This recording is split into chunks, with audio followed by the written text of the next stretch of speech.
Hello students, आज की class में हम ट्वेल्थ क्लास की सोशियोलॉजी की बुक का चैप्टर नंबर 4 करेंगे, जिसका नाम है market as a social institution, बाज़ार एक सामाजिक संस्था के रूप में। अगेन अगर हम इस चैप्टर के नाम को देखें तो इसमें दो चीज़ें हमारे सामने आ रही हैं जिन्हें समझने की हमें सबसे पहले ज़रूरत है। एक तो है शब्द मार्केट और दूसरा है सोशल इंस्टीट्यूशंस। अगर हम अपनी पुरानी वीडियोस में जाके देखें तो मैंने डिस्क्राइब किया था कि सोशल इंस्टीट्यूशन क्या होता है। मैं एक बार दोबारा से आपको बता देती हूँ, हमारा रिवाइज हो जाएगा ये टॉपिक। सोशल इंस्टीट्यूशन, सामाजिक संस्था, ये वो सिस्टम है जो हमारी सोसाइटी में एग्जिस्ट करते हैं, जिनके अपने रूल्स और रेगुलेशंस होते हैं। और ये रूल्स एंड रेगुलेशंस लोगों के ऊपर, जो समाज में कम्युनिटीज़, ग्रुप्स या क्लासेस में रहते हैं, उन लोगों के ऊपर वो रूल्स लगाए जाते हैं और उन रूल्स के हिसाब से ही लोगों का जीवन जो है एक तरीके से गवर्न किया जाता है कि आप किस तरीके से समाज में रहेंगे। तो वो होते हैं हमारे सोशल इंस्टीट्यूशंस। आज के चैप्टर में हम मार्केट किस तरीके से एक सोशल इंस्टीट्यूशन है उसे पढ़ने और समझने की कोशिश करेंगे। अब हम वर्ड मार्केट पे आते हैं। अब जब हम मार्केट शब्द का इस्तेमाल करते हैं इन जनरल अपनी लाइफ के अंदर, तो बहुत सारी चीज़ें आती हैं दिमाग में। जैसे कि हम सोचते हैं, जब भी मैं कहती हूँ कि मैं मार्केट जा रही हूँ, तो उसका मतलब क्या होता है। मार्केट से हम एक उस जगह को रेफ़र कर रहे हैं जहाँ पे चीज़ें खरीदी और बेची जाती हैं, बॉट एंड सोल्ड। और ये मार्केट्स जो होती हैं यूजुअली हमारे घर के आसपास होती हैं। और बहुत तरीके की मार्केट्स हमें देखने में मिलती हैं, जैसे फ्रूट मार्केट हो गई, वेजिटेबल मार्केट हो गई, होलसेल मार्केट हो गई, रिटेल की मार्केट हो गई। तो हम जब भी मार्केट की बात करते हैं इन जनरल अपनी डेली दिनचर्या की ज़िंदगी में, तो उसका मतलब होता है कि ऐसी जगह जहाँ पे चीज़ें खरीदी और बेची जाती हैं। कभी कभी हम एक ऐसी जगह को भी मार्केट कहते हैं जहाँ पे कुछ खरीदने वाले और बेचने वाले लोग इकट्ठे होते हैं, जैसे एक्सपो मार्केट्स या फिर कार मार्केट। वहाँ पे एक पर्टिकुलर टाइप ऑफ कैटेगरी जो है, उस कैटेगरी का सामान खरीदा या बेचा जाता है। और कई दफ़ा हम क्या करते हैं, हम जैसे कहते हैं कि जो बेंगलोर है वो आईटी प्रोफेशनल्स की बहुत बड़ी मार्केट है। तो इससे हमने मार्केट यहाँ पे हमने मार्केट शब्द का इस्तेमाल क्यों किया। यहाँ पे हमने मार्केट शब्द का इस्तेमाल इसलिए किया क्योंकि बेंगलोर जो है वहाँ पे एक पर्टिकुलर चीज़ की बहुत ज़्यादा नीड है, डिमांड है। तो ऐसी जगह जहाँ पे बहुत ज़्यादा किसी एक पर्टिकुलर चीज़ की डिमांड होती है, उसको भी हम मार्केट कहते हैं। जैसे demand for a particular product such as market for computer professionals. अब इसका जो मतलब है, मार्केट शब्द का जो मतलब है वो हम अपने कॉन्टेक्स्ट से डिराइव करते हैं। इसका मतलब ये है कि हम मार्केट शब्द का अलग अलग मतलब होता है, जो हम किस जगह पे किस कॉन्टेक्स्ट में उसे यूज़ कर रहे हैं उससे डिराइव किया जाता है। और जब भी अगर आप एक बड़े लेवल पे, एक ब्रॉड सेंस में अगर हम मार्केट की बात करें, तो मार्केट जो है वो किसका इक्विवेलेंट होता है, इकोनॉमी का, अर्थव्यवस्था का। जब भी मार्केट की बात होगी तो वहाँ पे अर्थव्यवस्था, पैसा, इस तरीके की जो चीज़ें हैं वो हमारे दिमाग में आएंगी ही आएंगी। अब देखिए, जो हमारे हम क्योंकि हम समाजशास्त्री या सोशियोलॉजी पढ़ रहे हैं, तो ऑब्वियसली मार्केट और इकोनॉमी से, बाज़ार और अर्थव्यवस्था में हम क्या देखने की कोशिश करेंगे, ये हम सोशियोलॉजिकल पर्सपेक्टिव्स यानी समाजशास्त्रीय परिप्रेक्ष्य की नज़र से हम इन दोनों चीज़ों को देखने की कोशिश करेंगे। और ये समझने के लिए कि आज हमारी मार्केट या हमारी मार्केट इकोनॉमी किस तरीके की है, उसके लिए हमें जब शुरुआत हुई थी मार्केट इकोनॉमी की, उस वहाँ जाना पड़ेगा, उस समय को समझना पड़ेगा। तो जो मार्केट इकोनॉमी है, या जो आज हम जिस तरीके की पॉलिटिकल इकोनॉमी की बात करते हैं, उसकी शुरुआत हुई थी 18th सेंचुरी में। जब एडम स्मिथ ने इकोनॉमी की बात करी थी। एडम स्मिथ ने एक किताब लिखी थी जिसका नाम था वेल्थ ऑफ द नेशंस, और उसमें उन्होंने ये समझने और समझाने की कोशिश करी थी कि किस तरीके से जो मार्केट इकोनॉमी है वो उभर के या इमर्ज होके आ रही है 18वीं शताब्दी के अंदर। और अगर हम 18वीं शताब्दी की बात करें तो हमें बात मालूम है कि यूरोप के अंदर कितनी तेज़ी से इंडस्ट्रियलाइजेशन का दौर आ रहा था। बहुत तेज़ी से इंडस्ट्रीज़, साइंस, रिसर्च, ये सब चीज़ें काम कर रही थी, और बहुत ज़्यादा बड़े लेवल पे जो मार्केट थी वहाँ पे, या जो हमारा जो सोशल एरीना था उसमें चेंज आ रहा था, क्योंकि बहुत तरीके की चीज़ें, स्टीम इंजन कह लीजिए, बहुत वहाँ उस समय उसका इजाद हुआ था, और फिर इंडस्ट्रियलाइजेशन, प्रिंटिंग प्रेस, ये ऐसी सारी चीज़ें उस समय में निकल के आ रही थी। और एडम स्मिथ का कहना ये है कि जब मार्केट एक ऐसी जगह है, या मार्केट इकोनॉमी क्या है, उससे उनका मतलब ये है कि मार्केट एक ऐसी जगह है जहाँ पे लेन देन होता है लोगों के बीच में। लेकिन ये लेन देन कैसा होता है? उनका कहना है कि जब भी आप या मैं या कोई भी मार्केट जाता है तो वहाँ पे मैं अपने फ़ायदे के लिए जाती हूँ, कोई सामान खरीदती हूँ, या अगर मैं कोई सामान बेच रही हूँ तो वो इंडिविजुअल अपने फ़ायदे के लिए उस मार्केट में लेन देन या एक्सचेंजेस या ट्रांजैक्शन करने जाता है। और इसमें सिर्फ मैं किसी और के बारे में नहीं सोच रही हूँ, मैं सिर्फ यहाँ पे सिर्फ मेरा सेल्फ इंटरेस्ट जो है वो जुड़ा हुआ है मार्केट के अंदर। लेकिन जब सब लोग अपने अपने सेल्फ इंटरेस्ट से मार्केट में जाते हैं, सामान खरीदते हैं, या किसी भी तरीके की ट्रांजैक्शन या एक्सचेंज में इन्वॉल्व होते हैं, तो ऑटोमेटिकली एक पूरे जो मार्केट है उसमें एक तरीके का सोशल इंटरेस्ट जुड़ जाता है। ये सिर्फ मेरा और आपका या इंडिविजुअल लोगों का फ़ायदा न रह के पूरी सोसाइटी को बेनिफिट करता है। और इसी ऑटोमेटिक क्रिएशन को, जिसमें अपने आप ही सोसाइटी का जो भला हो रहा है, इसी को इनविजिबल हैंड का नाम दिया है एडम स्मिथ ने। मैं एक बार आपको दोबारा समझाने की कोशिश करती हूँ। जब भी लोग मार्केट में ट्रांजैक्शन करने जाते हैं या किसी भी तरीके का एक्सचेंज या लेन देन आदान प्रदान होता है, तो वहाँ पे लोग सिर्फ अपने भले के बारे में सोचते हैं। लेकिन जब सब लोग अपने अपने भले के बारे में सोचते हैं तो इससे पूरे मार्केट का या जो पूरा जो सिस्टम है उसका भला होता है। और ये जो सेल्फ इंटरेस्ट है इंडिविजुअल लोगों का, वो ओवरऑल सोसाइटी को बेनिफिट करता है। इसी वजह से इसी तरीके की मार्केट को, जहाँ पे जो सिर्फ लोग अपने अपने भले से जा रहे हैं, इसी तरीके की मार्केट को एडम स्मिथ ने फ्री मार्केट या खुले व्यापार का नाम दिया है। और इसी तरीके की मार्केट जो है, या इस तरीके की जो इकोनॉमी होती है जहाँ पे कोई रोक टोक नहीं है, लोग सिर्फ अपने भले के बारे में सोच रहे हैं, इससे प्रोत्साहन मिलता है, एक स्टिमुलस मिलता है किसको? हमारी इकोनॉमी को, और बहुत ज़्यादा हम वेल्थ जनरेट कर पाते हैं। और जो ये फ्री मार्केट है, इसमें किसी भी तरीके के रेगुलेशंस नहीं होते स्टेट या किसी दूसरी गवर्नमेंट द्वारा।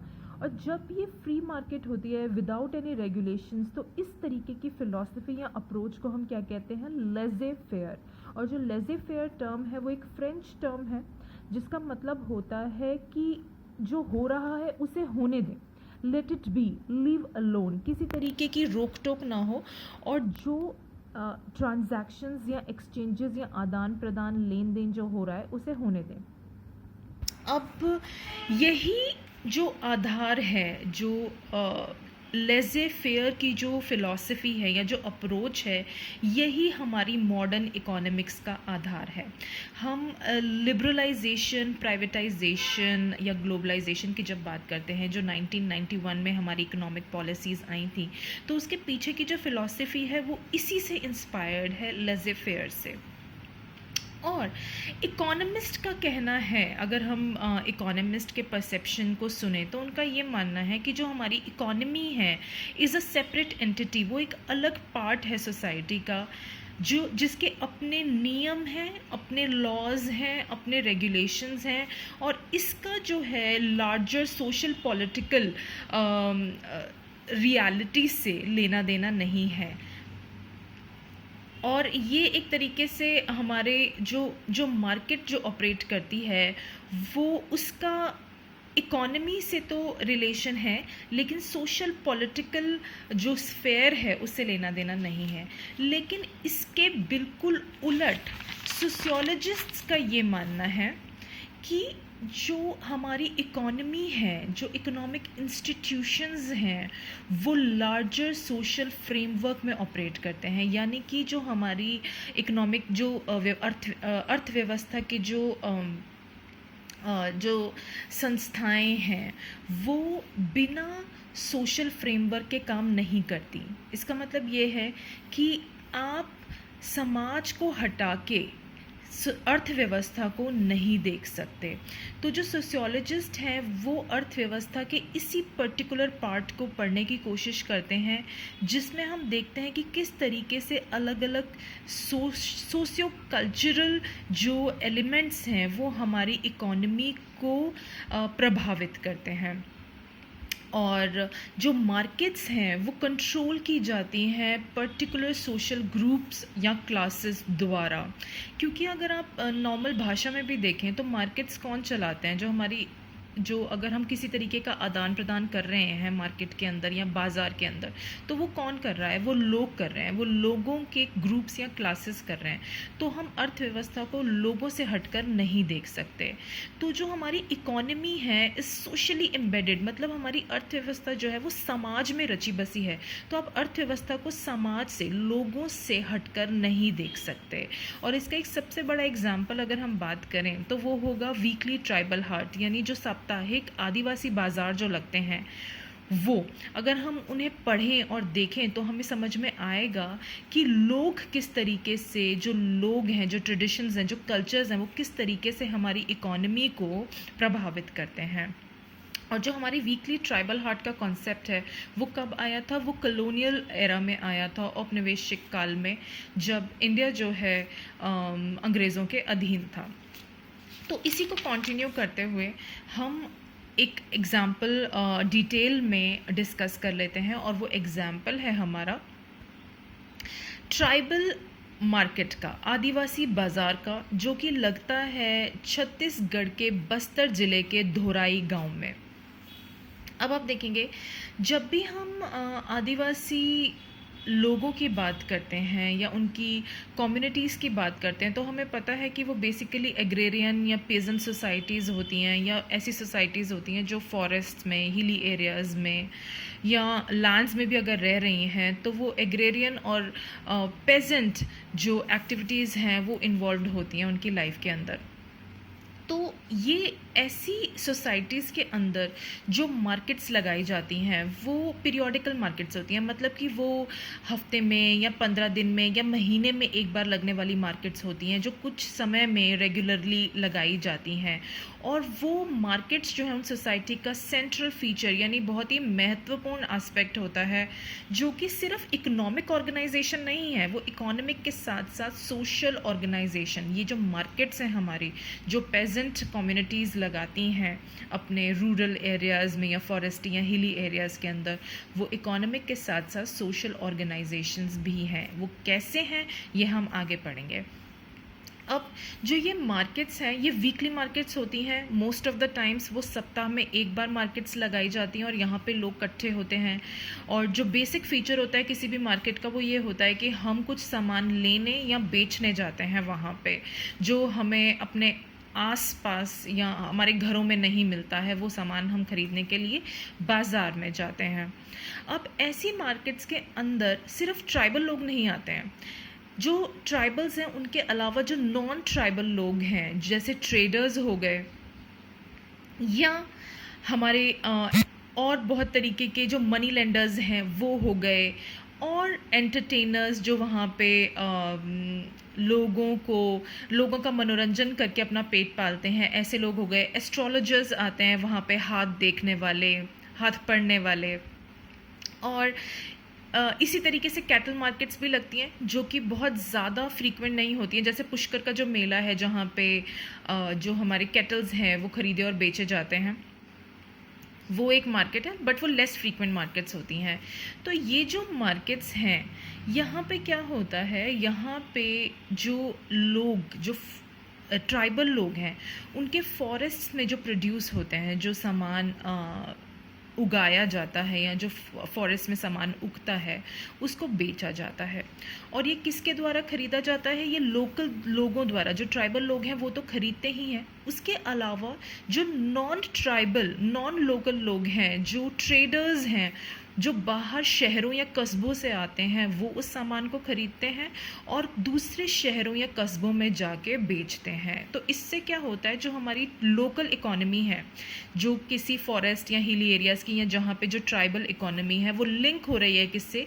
हमारी लार्जर नेशनल इकोनॉमी से। जब वो सामान बाहर जाके बाहर के बड़े कस्बों और महानगरीय शहरों में बेचा जाता है तो हमारी लोकल इकोनॉमीज़ लिंक होती हैं, मिलती हैं नेशनल लार्जर इकोनॉमीज से। अब हम आते हैं वीकली हाट के कॉन्सेप्ट पे। जो हमारे साप्ताहिक बाज़ार हैं, ये बहुत ही आम बात है, देखने को आपको मिल जाएंगे। जैसे फ्राइडेज़ को या थर्सडेज़ को ये मार्केट्स लगती हैं एरियाज़ के अंदर, किसी भी दिन लग सकती हैं फॉर दैट मैटर। मैं आपको एग्जांपल के लिए बता रही हूँ। ये हिली एरियाज़ में, रूरल एरियाज़ में, फॉरेस्टी एरियाज़ में, जहाँ पे भी ट्राइबल लोग रहते हैं वहाँ पे लगाई जाती हैं और ये रिलेटिवली अनडेवलप्ड होती हैं। बहुत ज़्यादा विकसित मार्केट्स नहीं होती हैं जैसे कि आपको शहरों में देखने को मिलेंगी, ऐसी मार्केट्स नहीं होती हैं। और यहाँ पे क्या होता है कि आप सामान बेचने के साथ साथ और बहुत सारे सामाजिक काम जो होते हैं वहाँ पे वो आपको देखने को मिलेंगे। जैसे लोकल लोग सबसे पहले तो अपना जो एग्रीकल्चरल फॉरेस्ट प्रोड्यूस है वो वहाँ पे बेचते हैं ट्रेडर्स को और बाकी के लोकल लोगों को। और यहाँ पे और बहुत तरीके के चीज़ें जो ट्राइबल लोग बनाते हैं, जैसे बैंगल्स, ज्वेलरी और बहुत सारी चीज़ें जो माहिर होते हैं, जो उनकी कला है, उस तरीके की चीज़ें वहाँ पे आपको देखने को मिल जाएंगी बिकती हुई। और इसके अलावा वहाँ पे लोग अपने रिश्तेदारों से, जान पहचान वालों से मिलने के लिए आते हैं। These markets are place to meet kin. यहाँ पे शादियाँ अरेंज की जाती हैं, लड़के लड़कियों के लिए रिश्ते ढूंढे जाते हैं ऐसी मार्केट्स के अंदर। यहाँ पे लोग गप्पे मारने भी आते हैं।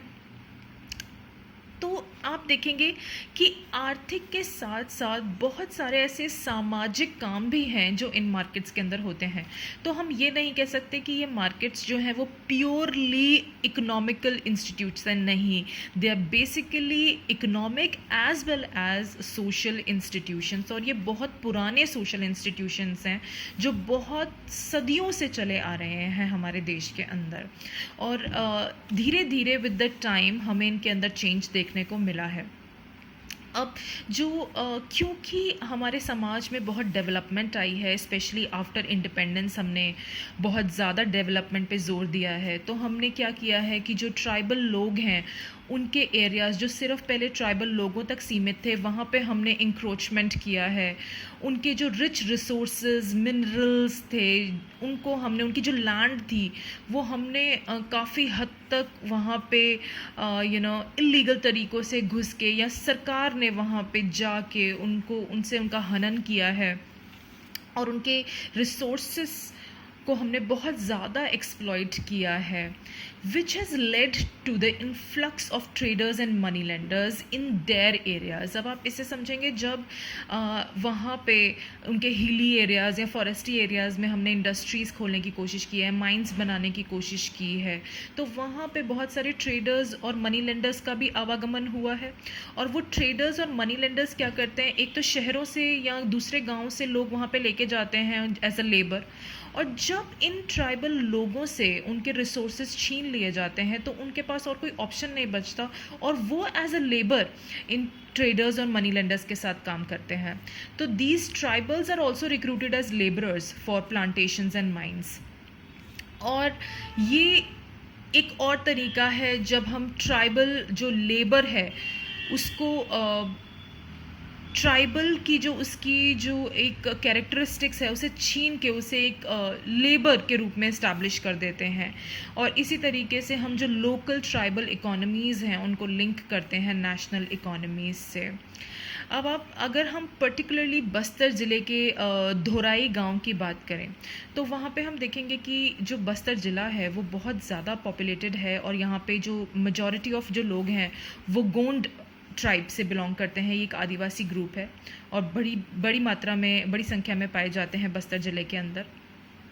लेकिन मार्केट में हमें सिर्फ आदिवासी लोग देखने को नहीं मिलते। जैसा कि मैंने पहले बताया कि मार्केट में हमें लोकल और नॉन लोकल, जो नॉन ट्राइबल लोग हैं, जो आउटसाइडर्स हैं, जो हिंदू ट्रेडर्स हैं या फॉरेस्ट ऑफिशियल्स हैं, जो वहाँ पे अपने सरकारी कामों की वजह से जिनको वहाँ पे नौकरियाँ मिली हैं, वो भी वहाँ पे दिखाई देते हैं। और आदिवासी जो हैं उनका प्राइमरी सोर्स ऑफ इनकम वो मार्केट है जहाँ से वो कैश कमाते हैं। लेकिन अगर हम उस मार्केट की बात करें तो आप देखिए कि कितना भयावह है वो स्थिति। और ये जो हायरार्की है जो हमें अपने समाज में हर कहीं देखने को मिल जाती है, वो आपको उस मार्केट में भी देखने को मिलेगी।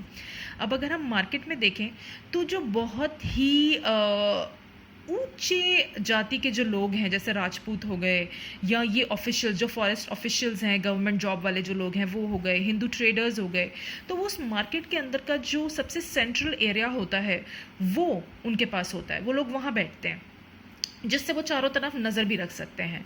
तो ये सिंबॉलिक तो, लिटरल तो है ही, ये सिंबॉलिक भी है साथ साथ। आप देखेंगे कि किस तरीके से जो सेंटर का स्पेस है, जो सेंट्रल जोन है, वो हायर स्टेटस वाले लोगों ने अपनाया हुआ है, और जो हमारे ट्राइबल लोग हैं वो बिल्कुल मार्जिन पे, पेरिफेरी पे रहते हैं। तो ये भी एक तरीके से, ये सिर्फ लिटरल नहीं है, ये सिंबॉलिक है। आप यहाँ पे हायरार्की देख सकते हैं किस तरीके से जो सोशल डिस्टेंसिंग है दोनों के बीच में है, कोई इक्वालिटी नहीं है। ये higher status, higher caste and class के लोग हैं जो सेंट्रल जोन में हैं, जो कि पावरफुल पोजीशन में हैं, और जो पेरिफेरी पे हैं, जो मार्जिनलाइज्ड लोग हैं, वो किस तरीके से मार्केट के अंदर भी मार्जिन्स पे ही रहते हैं, literally as well as symbolically.